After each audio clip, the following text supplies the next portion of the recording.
Hola, soy Juan Speaker. Estamos enseñando esta serie de mensajes, de estudios sobre el tema de ministros sanos. Y ahora nos toca hablar sobre la relación entre el pastor y su esposa. La relación entre el pastor y su esposa. Y las ideas, los conceptos, los consejos que voy a compartir son el resultado de más de 40 años, 42 años de predicar la palabra de Dios y de experimentar muchas cosas hermosas, muchas cosas difíciles también.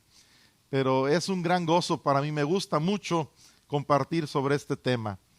Entonces vamos a hablar sobre la relación entre el pastor y su esposa, porque la necesidad más grande es de tener ministros, siervos de Dios sanos, cabales, completos, que han pasado por el horno de fuego y que han salido preparados, forjados, listos para ser usados como instrumentos en las manos de Dios. Y recuerda que Él es el alfarero y nosotros somos el barro.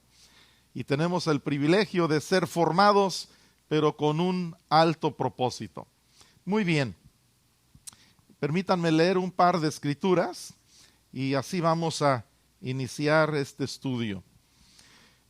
Primeramente en Salmos 51, versículos 10 al 12.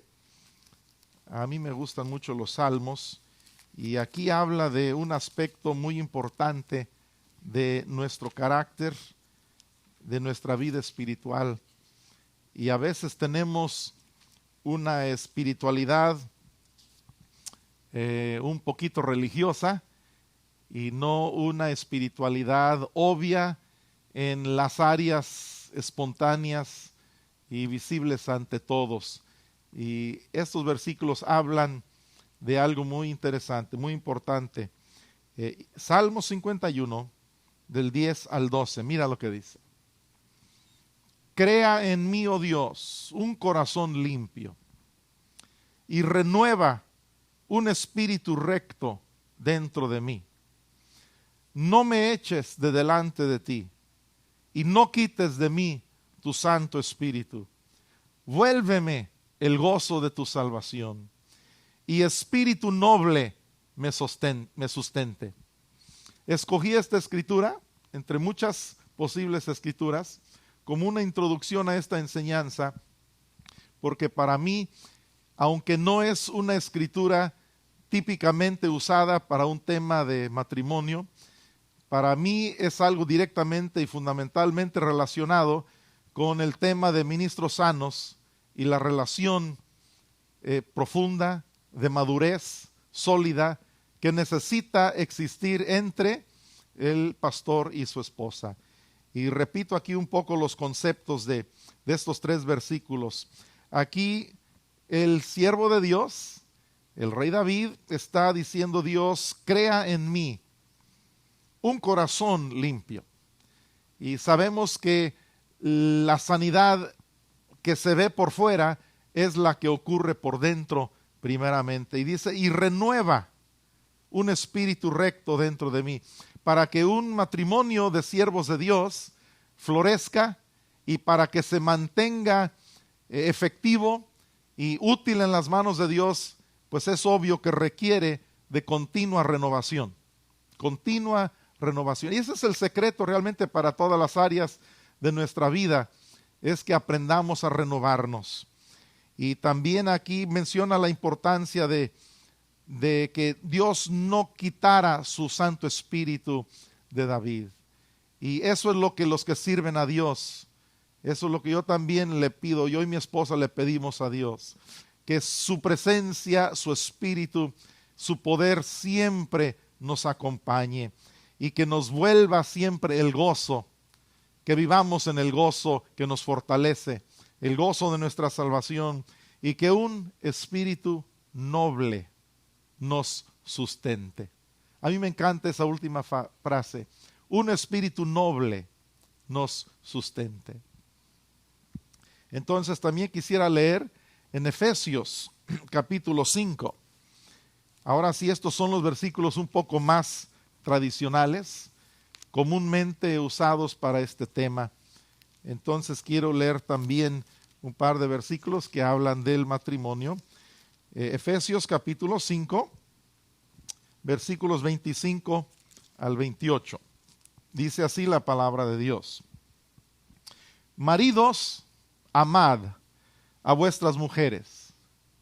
Aquí viene el detalle. Así como Cristo amó a la iglesia y se entregó a sí mismo por ella, para santificarla, habiéndola purificado en el lavamiento del agua por la palabra, a fin de presentársela a sí mismo, una iglesia gloriosa, que no tuviese mancha ni arruga ni cosa semejante, sino que fuese santa y sin mancha. Así también los maridos deben amar a sus mujeres como a sus mismos cuerpos. Fíjate qué tremendo.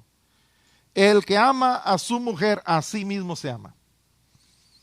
Y con estos versículos introduzco el tema de la relación entre el pastor y su esposa. Y también conocemos todos, y quiero leer uno más, el que relaciona directamente la vida de oración del hombre con su matrimonio, con la relación con su esposa. Algunos de ustedes ya saben a cuál versículo me refiero, pero estoy hablando de Primera de Pedro, capítulo 3, versículo 7. Primera de Pedro 3, 7, dice así: vosotros maridos igualmente. Todos los maridos que están viendo esta enseñanza, los que conocen este versículo, escuchen, porque aquí hay algo fresco también. Y los que no lo conocen, mucho ojo, mucha atención. Vosotros maridos igualmente, vivid con ellas sabiamente. Fíjense, aquí no dice esfuérzate mucho, aquí no dice échale más ganas, como decimos en México, aquí no dice busca la manera para intensificar tu pasión, no, dice vivid con ellas sabiamente, dando honor, fíjate, a la mujer como a vaso más frágil. Eso de más frágil es un poquito discutible, pero es otro tema. Y como a coherederas de la gracia de la vida. Fíjate, coherederas de la gracia de la vida, para que vuestras oraciones no tengan estorbo. Muy bien.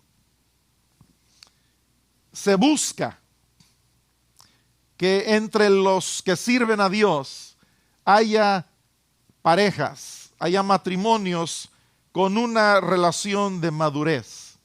El pastor con su esposa y en su familia en general. Mira, algo que sabemos, reconocemos todos, hay guerras, literalmente guerras tremendas entre naciones que se han peleado por la inmadurez de líderes inseguros. Ministerios y familias en el ministerio han sido destruidas por la inmadurez y por el descuido de los ministros de Dios. Tengo una pregunta para ponernos a pensar en esto. ¿Cuáles son las evidencias de madurez o de verdadera espiritualidad, o digamos de avance sustancioso en el matrimonio de siervos de Dios? Evidencias de madurez o espiritualidad. Aquí escribí una lista, cosas que vinieron a mi pensamiento después de estos años de servir a Dios. La primera que yo puse en la lista es misericordia. La relación entre un pastor y su esposa, para que sea una relación muy fortalecida y respaldada por Dios, debe tener esta virtud. Y la palabra de Dios dice que las misericordias de Dios son nuevas cada mañana y su fidelidad cada noche. Entonces, misericordia es el número 1. Puse como número 2 respeto. Hace muchos años el Espíritu de Dios habló a mi esposa cuando ella estaba pasando por un problema de salud muy, muy difícil.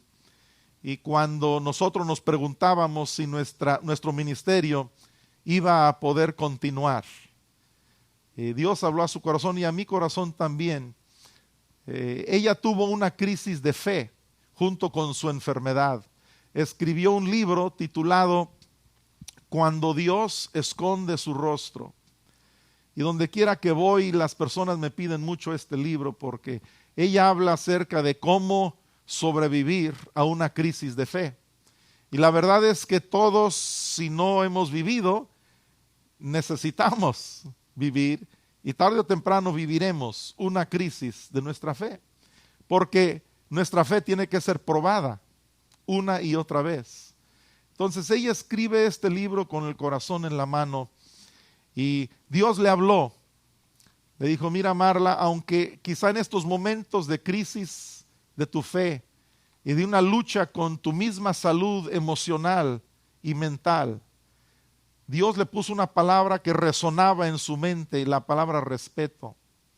Le dijo, ahorita quizá dudas de algunas de tus creencias. Ahora mismo estás pasando por un tiempo muy difícil. Pero fíjense con qué palabra le ayudó y la sostuvo Dios, la palabra respeto. Respeta a tu marido, el ministerio al que Dios les ha llamado, aunque tú estés pasando por un tiempo muy difícil. Y eso le ayudó muchísimo, y a mí también. Y yo he visto al pasar los años que quizá la expresión más alta del amor sea el respeto. Respeto verdadero, mutuo, sincero.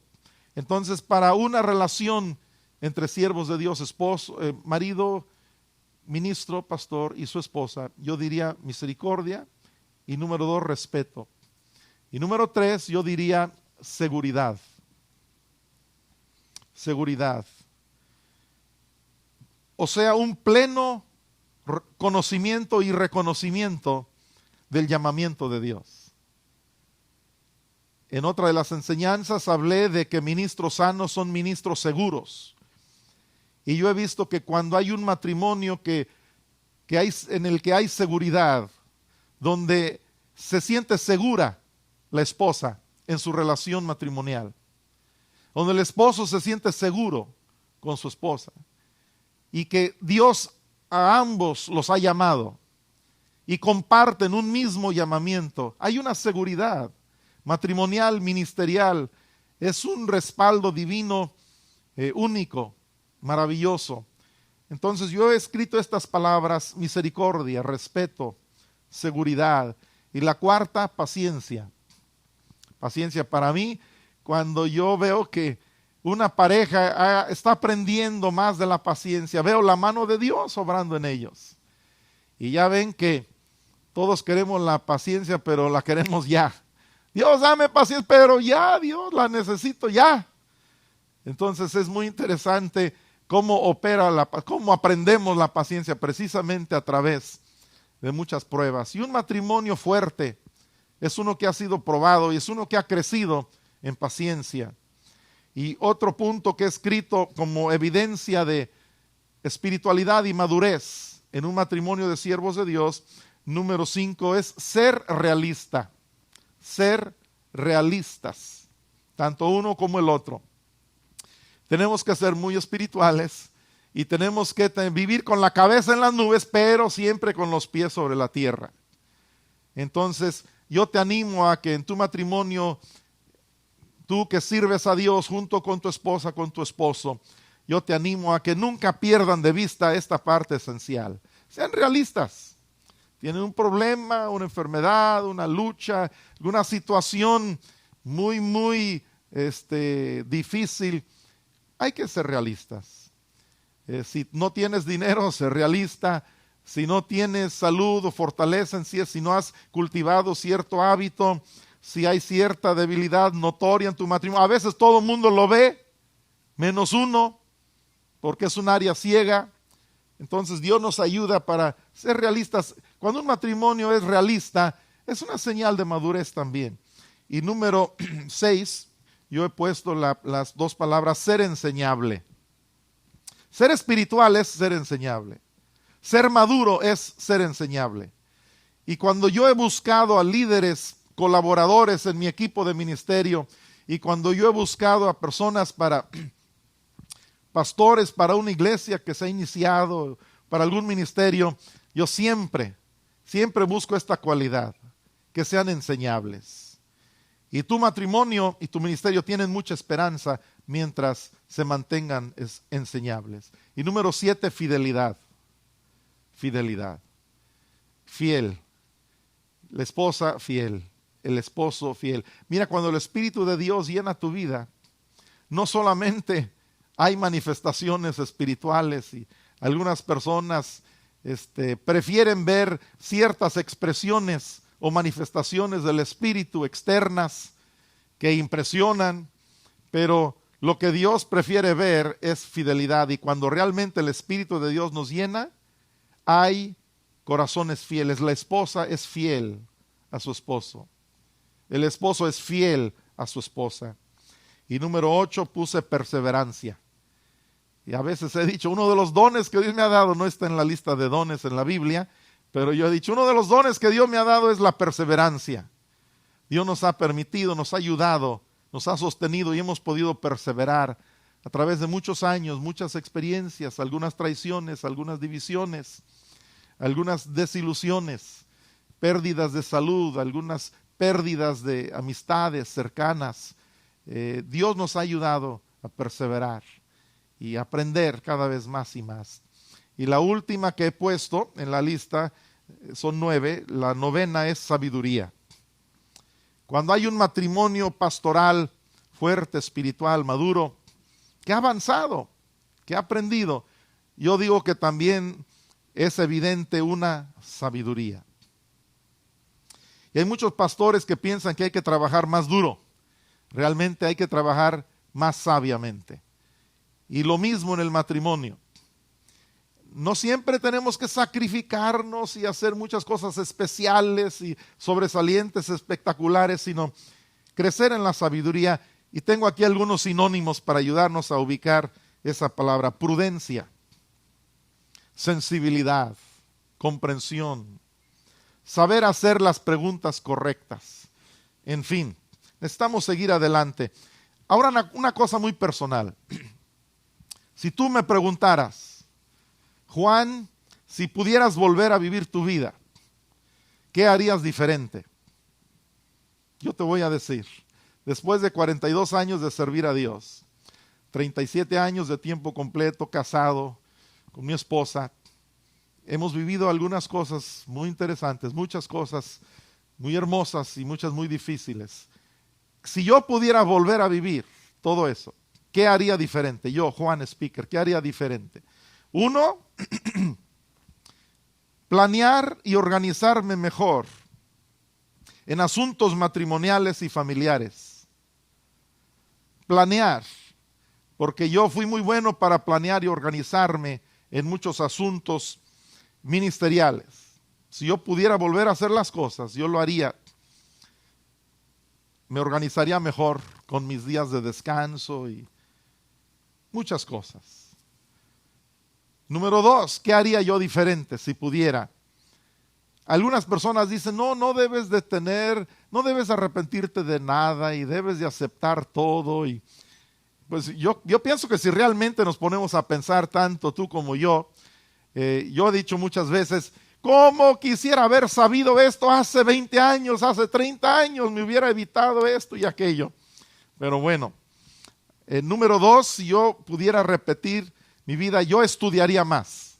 Yo me acuerdo que tenía mucha prisa y ciertas personas, sin mencionar nombres relacionadas conmigo, tenían mucha prisa de que, habiéndome graduado del Instituto Bíblico, que yo entrara inmediatamente en el ministerio. Había prisa, ya vente, ya hay mucha necesidad, aquí la obra está creciendo. Pero si yo pudiera volver a hacer las cosas, estudiaría más, me prepararía más. Yo pasé como 25 años después de graduarme del Instituto Bíblico, como 25 años de ministerio, antes de que yo volviera a retomar mis estudios formales. Y muchas veces he pensado, wow, ¿cómo me hubiera ayudado si me hubiera preparado un poco más? Simplemente estudiar un poco más algunos temas me hubiera ayudado mucho más. Pero bueno, no se puede repetir la vida. ¿Pero por qué lo digo? Lo digo por ustedes que todavía están más jóvenes. y que necesitan pensar en que más importante que la actividad es la preparación para la actividad. Bien, número 3, yo pasaría más tiempo con mi familia. Yo me acuerdo que estábamos plantando una iglesia y en un tiempo de nuestras vidas estábamos plantando 4 iglesias al mismo tiempo. Un día a la semana yo iba a un pueblo, otro día a la semana iba a otro pueblo, luego otro día a otro y otro día a otro. 4 iglesias plantándolas al mismo tiempo. Y aparte, además de eso, me invitaban a predicar y yo iba a otras ciudades, a otros países. Entonces a veces he pensado, Dios ha sido muy bueno con nosotros. Y Dios nos ha ayudado entre todas nuestras imperfecciones.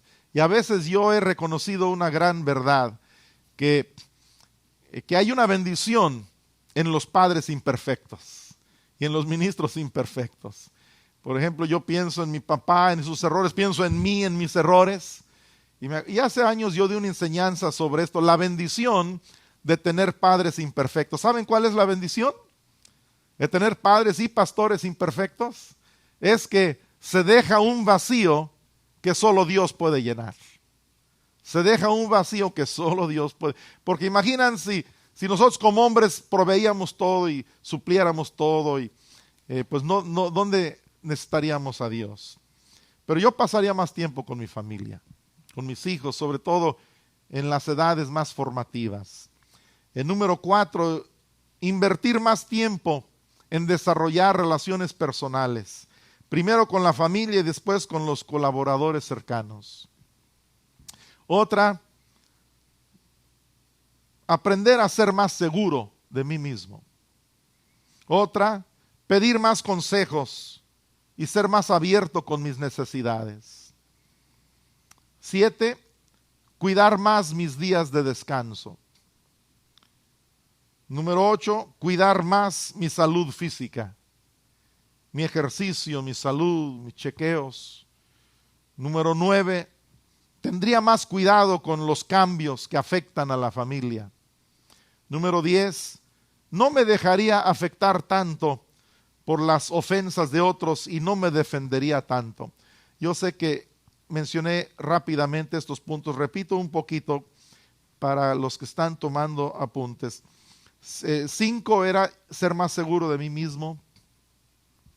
6, pedir más consejos, ser más abierto con mis necesidades. 7, cuidar más mis días de descanso. 8, cuidar más mi salud física, ejercicio, salud, chequeos. 9, tener más cuidado con los cambios que afectan a la familia. Y 10, no me dejaría afectar tanto por las ofensas de otros y no me defendería tanto. Eso si supiera hace años lo que ahora sé. Pero lo digo para los que van comenzando, quizá les pueda servir. Muchas veces uno aprende de los errores de otros. Ahora, una pregunta. ¿Cómo debe el pastor tratar a su esposa? ¿Cómo debe el pastor tratar a su esposa? He pensado, he meditado, he observado, he estudiado las Escrituras y estas son algunas conclusiones mías. 1, debe siempre recordar que su primer ministerio y responsabilidad será su esposa y sus hijos. Siempre recordar eso. 2, debe preferir a su esposa por encima de las demás personas, por encima de su madre, la madre del pastor, por encima de sus mismos hijos y obviamente de otras mujeres en la congregación. A veces la esposa siente, hace apenas unos días, pocos días, estuve aconsejando a una pareja de pastores, el pastor y su esposa, y ella me decía que ella sentía que el esposo se abría más con ciertas hermanas muy espirituales, digamos, de la iglesia. Él se abría más y compartía más su vida, sus emociones con ellas que con su esposa. Y eso la hería a ella. Entonces, el 2 debe preferir a su esposa por encima de otras personas, incluyendo a su misma madre, porque luego también hay maridos que están más apegados a sus mamás que a sus esposas. cosa que no sucede entre los que están viendo este video. 3, debe siempre respetarla, en privado y delante de la gente. ¿Cómo debe el pastor tratar a su esposa? Siempre respetarla, en privado y delante de la gente. 4, debe aprender a entrar en su mundo e identificarse con ella. Debe aprender a entrar a su mundo, identificarse con ella. 5, no debe exigir que ella esté en todas las mismas actividades que él. El pastor no debe exigir, escuchen pastores jóvenes que a veces son muy idealistas, no exijas que tu esposa esté en todas las mismas actividades que estás tú. En primer lugar, ella tiene responsabilidades en casa con los hijos. La mujer es diferente al hombre. Y a veces el hombre quiere que ella esté siempre ahí con él. Hay extremos, ¿verdad? Tanto hacia un lado como a otro. Y cada matrimonio es diferente y cada esposa de pastor es diferente. Pero tengan cuidado, pastores, con esto. Porque muchas veces, en mi caso, mi esposa no puede seguir mi ritmo. Yo tengo un ritmo donde pocos me pueden seguir. Pastores jóvenes y pues mi esposa menos. Entonces, cuando ella puede, ella me acompaña a mis viajes. Cuando no puede, no me acompaña. Y en las reuniones de la iglesia, a veces ella estaba conmigo, a veces no estaba. Y si hay gente muy súper espiritual por ahí que nunca faltan en las iglesias. ¿Y dónde está su esposa? ¿Y por qué no vino? Y mire, en esta reunión también debe estar ella. Entonces uno ahí defiende a su esposa. Bien. Número 5, número 6. Debe dejarla seguir su propio ritmo. Conclusión del punto anterior. Dejarla seguir su propio ritmo. Número 7. Debe defenderla y protegerla de personas de la congregación que puedan criticarla e ir en contra de ella. Defenderla, protegerla de personas en la misma congregación que la puedan criticar. Número 8. Debe saber qué cosas decirle. Yo sé que estoy caminando un poquito rápidamente, pero aquí hay un contenido muy importante y no quiero omitir partes muy necesarias. Entonces, lo bueno es que hay apuntes que van junto con esta enseñanza en este DVD. Entonces, debe saber qué cosas decirle y qué cosas no decirle. Fíjense, yo tardé muchos años en aprender esto. En cuanto a los problemas de la congregación, para no cargarla demasiado. A veces el marido se descarga y le dice muchos problemas a la esposa y ella no puede cargar con todos esos problemas. Entonces, este es un punto que se puede discutir mucho porque tiene diferentes variaciones, pero en general hay que tener mucho cuidado con eso. Número 9, debe creerle a ella por encima de las otras personas cuando haya versiones distintas. Creerle primero a la esposa. Que viene una persona a la iglesia y dijo, no, pasó esto con su esposa o pasó esto, y la esposa viene y te da su versión. Y si tú como pastor le crees más a la otra persona en vez de tu esposa, ya caminaste, como decimos. Ya te equivocaste. Créele más a tu esposa. Yo también aprendí eso por el camino difícil. De repente yo escuchaba la versión de otra persona. De veras, pasó, no me digas. Y mi esposa me decía, no, es que no fue así, fue de esta otra manera. Cuidado con esa. Número 10. Debe dejarla hablar y desahogarse. ¿Por qué lo digo? Porque conozco muchos pastores que cada rato le reclaman al esposo, no debiste haber dicho eso, no debiste haber divulgado eso. Dejarla hablar y desahogarse. Escucharla. Afirmar sus sentimientos. Número 11. Debe esforzarse siempre por cultivar el arte de la comunicación con ella. 12. Debe recibir consejo de ella.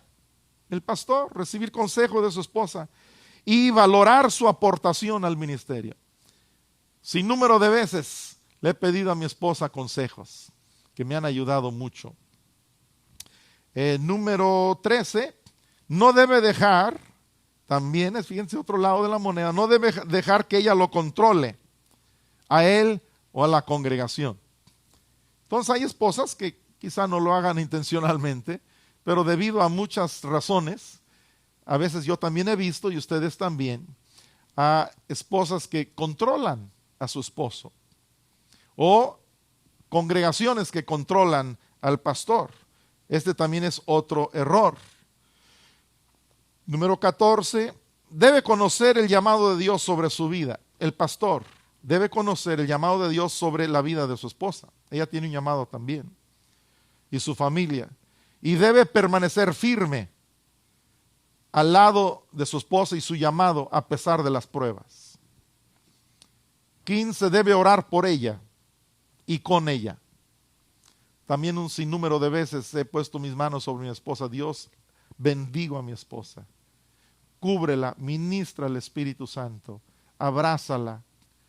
Señor, dale en este momento tu gozo, tu fortaleza, tu perspectiva. Vez tras vez tras vez. Y ella ha orado por mí, a veces yo he estado decaído y ella me impone manos y comienza a orar y ministrarme en el poder del Espíritu Santo y darme palabra de Dios que me ha levantado muchísimo y me hace llorar, y Dios me ministra a través de mi esposa. Y Dios le ministra a mi esposa a través de mí también. Número 16, debe darle participación en áreas del ministerio que ella escoja y no debe presionarla a participar en áreas que ella no desea.